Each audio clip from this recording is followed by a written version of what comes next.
राम राम दोस्तों, जय बाबा नीम करोली महाराज जी की। आशा है कि बाबा नीम करोली जी की आपके ऊपर भी अपार कृपा होगी, आपके घर परिवार में भी सभी कुशल मंगल होंगे, यही मैं प्रार्थना करता हूँ बाबा जी से और सभी देवी देवताओं से। दोस्तों, आज मैं आपको सुनाता हूँ श्रीमद् भागवत गीता अध्याय 6 ध्यान योग। तो इसे सुने और श्री कृष्ण जी की और सभी देवी देवताओं का, सभी का आशीर्वाद, बाबा नीम करोली का आशीर्वाद आपके ऊपर सदैव बना रहे, यही मैं प्रार्थना करता हूँ सभी देवी देवताओं से। ओम श्री सर्वदेवाय नमः।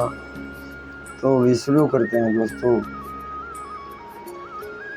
श्री भगवान ने कहा, जो पुरुष अपने कर्म फल के प्रति अनासक्त है और जो अपने कर्तव्य का पालन करता है, वही सन्यासी और असली योगी है। वह नहीं जो ना तो अग्नि जलाता है और न ही कर्म करता है। हे पांडुपुत्र, जिसे संन्यास कहते हैं, उसे ही तुम योग अर्थात परम ब्रह्म से युक्त होना जानो, क्योंकि इंद्रिय तृप्ति के लिए इच्छा को त्यागे बिना कोई भी कभी योगी नहीं हो सकता। अष्टांग योग के नवसाधक के लिए कर्म साधन कहलाता है और योग सिद्धि पुरुष के लिए समस्त भौतिक कार्यकलापों का परित्याग ही साधन कहा जाता है। जब कोई पुरुष समस्त भौतिक इच्छाओं का त्याग करके न तो इंद्रिय तृप्ति के लिए कार्य करता है और न ही सकाम कर्मों में प्रवृत्त रहता है, तो वह योगारूढ़ कहलाता है। मनुष्य को चाहिए कि अपने मन की सहायता से अपना उद्धार करे और अपने को नीचे ना गिरने दे। यह मन बुद्धिजीवी का मित्र है, बद्धजीव का भी मित्र है और शत्रु भी है।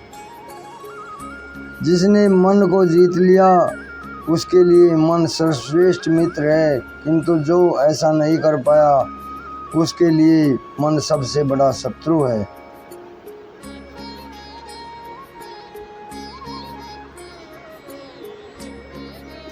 जिसने मन को जीत लिया उसने पहले ही परमात्मा को प्राप्त कर लिया, क्योंकि उसने शांति प्राप्त कर ली है।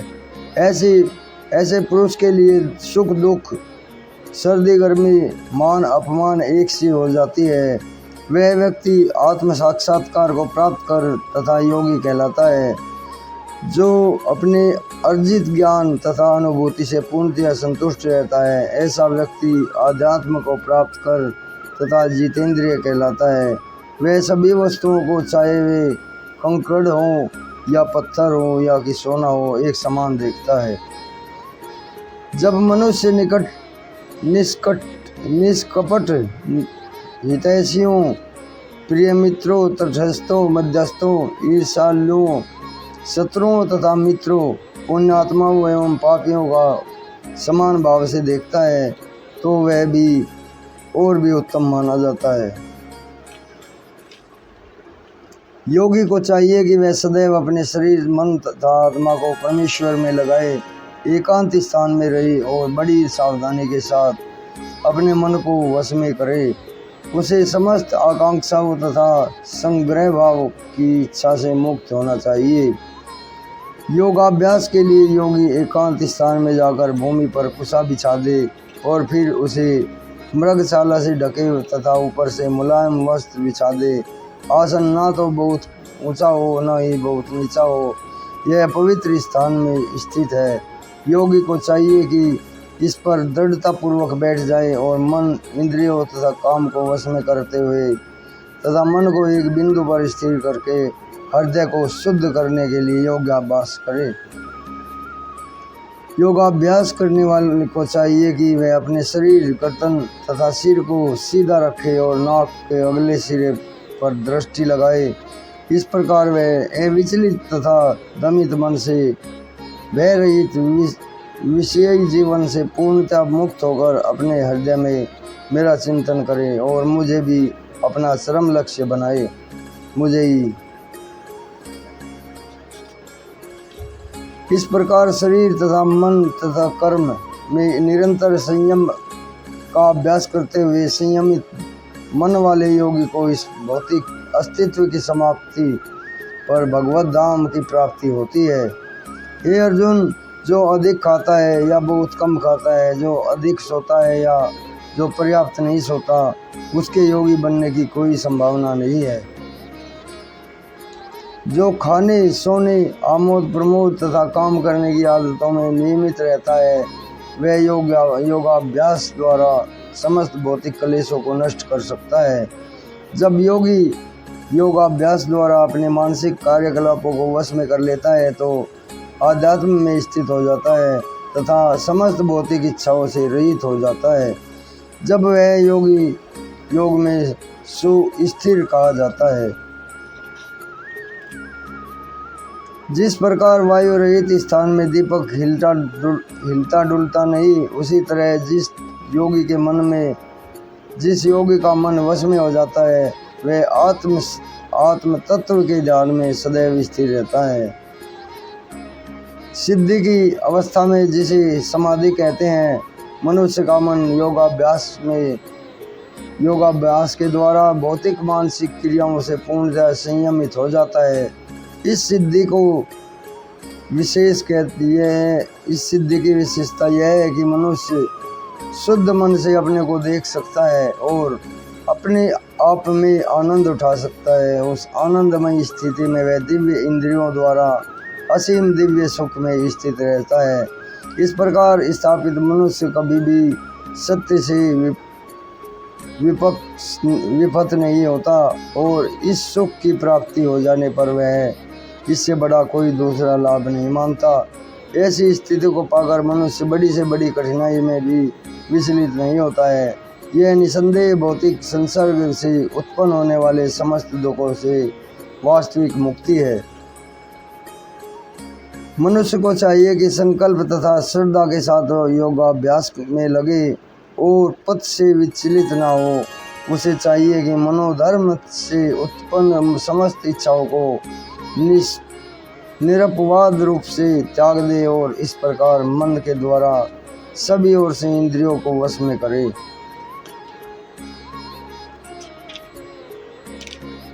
धीरे धीरे क्रम से पूर्ण विश्वास पूर्वक बुद्धि के द्वारा समाधि में स्थित होना चाहिए और इस प्रकार मन को आत्मा में स्थित करना है तथा अन्य कुछ भी नहीं सोचना चाहिए।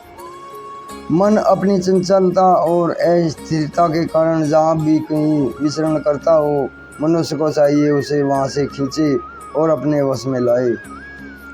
जिस योगी का मन मुझ में स्थिर रहता है, वह निश्चय ही दिव्य सुख की सर्वोच्च सिद्धि प्राप्त करता है।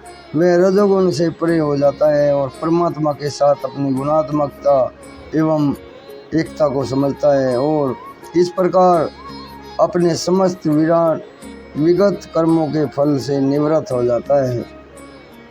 इस प्रकार योगाभ्यास में निरंतर लगा रहकर आत्म संयमी योगी समस्त भौतिक कल्याण के लिए भौतिक कलमश से मुक्त हो जाता है और भगवान की दिव्य प्रेमा भक्ति में परम सुख प्राप्त करता है।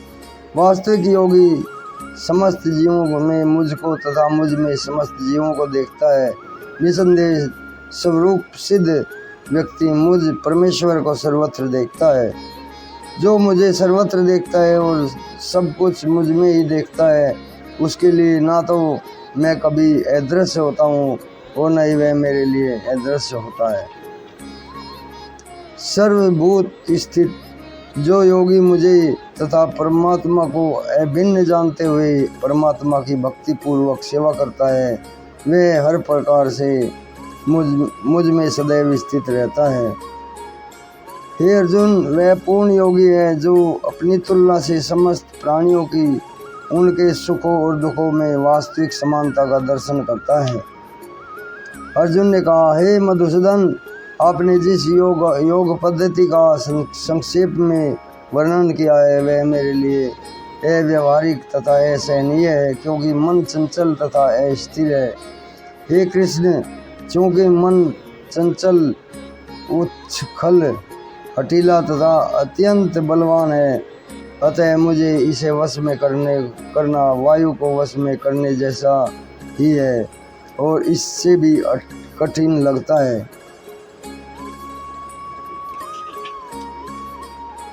भगवान श्री कृष्ण ने कहा, हे माँ बाबू कुंती पुत्र, निसंदेह चंचल मन को वश में करना अत्यंत कठिन है, किंतु उपयुक्त अभ्यास द्वारा तथा विरक्ति द्वारा ऐसा संभव हो सकता है। जिसका मन चंचल उच्छृंखल है उसके लिए आत्म साक्षात्कार कठिन कार्य होता है, किंतु जिसका मन संयमित है और जो समुचित उपाय करता है उसकी सफलता ध्रुव है, ऐसा मेरा मत है। अर्जुन ने कहा, हे कृष्ण, उन असफल योगी की गति क्या है जो प्रारंभ में श्रद्धापूर्वक आत्म साक्षात्कार की विधि ग्रहण करता है, किंतु बाद में भौतिकता के कारण उससे विचलित हो जाता है और योग सिद्धि को प्राप्त नहीं कर पाता। हे माँ बाबू कृष्ण, क्या ब्रह्म प्राप्ति के मार्ग से भ्रष्ट ऐसा व्यक्ति अत्यधिक तथा भौतिक दोनों ही सफलताओं से युक्त नहीं होता, छिन्न भिन्न बादल की तरह विनष्ट तो नहीं हो जाता, जिसके फलस्वरूप उसके लिए किसी लोक में भी कोई स्थान नहीं है। हे कृष्ण, यदि यही मेरा संदेह है और मैं आपसे इसे पूर्णतः दूर करने की प्रार्थना करता हूँ, आपके अतिरिक्त अन्य कोई ऐसा नहीं कर सकता जो इस संदेह को नष्ट कर सके। भगवान ने कहा, प्रतापुत्र, कल्याण कार्यों में निरत योगी का ना तो लोक में और ना ही परलोक में ही विनाश होता है। हे मित्र, भलाई करने वाला कभी बुराई से पराजित नहीं होता। असफल योगी पवित्र आत्माओं के लोकों में अनेकानेक वर्षों तक भोग करने के बाद या तो सदाचारी पुरुषों के परिवार में या धनवानों के कुल में जन्म लेता है। यदि दीर्घ काल तक योग करने के बाद असफल रहे हों तो वह ऐसे योगियों के कुल में जन्म लेता है जो अति बुद्धिमान है। निश्चय ही इस संसार में ऐसा जन्म दुर्लभ है। अपने पूर्व जन्म की दैवी चेतना से वह न चाहते हुए भी स्वतः योग के नियमों की ओर आकर्षित होता है और ऐसा जिज्ञासु योगी शास्त्रों के अनुष्ठानों से परे स्थित होता है। और जब योगी समस्त कलमश से शुद्ध होकर सच्ची निष्ठा से आगे प्रगति करने का प्रयास करता है तो अंतोगत्वा अनेकानेक जन्मों के अभ्यास के पश्चात सिद्धि लाभ करके वह परम गंतव्य को प्राप्त करता है। योगी पुरुष तपस्वी से, ज्ञानी से तथा सकाम कर्मी से बढ़कर होता है। अतः हे अर्जुन, तुम सभी प्रकार से योगी बनो और समस्त योगियों में से जो योगी अत्यंत श्रद्धापूर्वक मेरे परायण है, अपने अंतःकरण में मेरे विषय में सोचता है और मेरी दिव्य प्रेमा भक्ति करता है, योग में मुझे परम आनंद अंतरंग रूप में युक्त रहता है और सबों में सर्वोच्च है, यही मेरा मत है। तो दोस्तों, ये श्रीमद् भागवत गीता का 6वां अध्याय ध्यान योग ये आज अभी समाप्त होता है। कल मैं आपको इसका 7वां अध्याय सुनाऊंगा, भगवत ज्ञान। अभी आज्ञा लेता हूँ दोस्तों। बाबा नेम करो लीजिए और श्री राम जी और श्री कृष्ण जी, माँ सीता मैया, राधा जी का, हनुमान जी का आपके ऊपर सदैव आशीर्वाद रहे, यही मैं प्रार्थना करता हूँ। ओम श्री सर्वदेवाय नमः।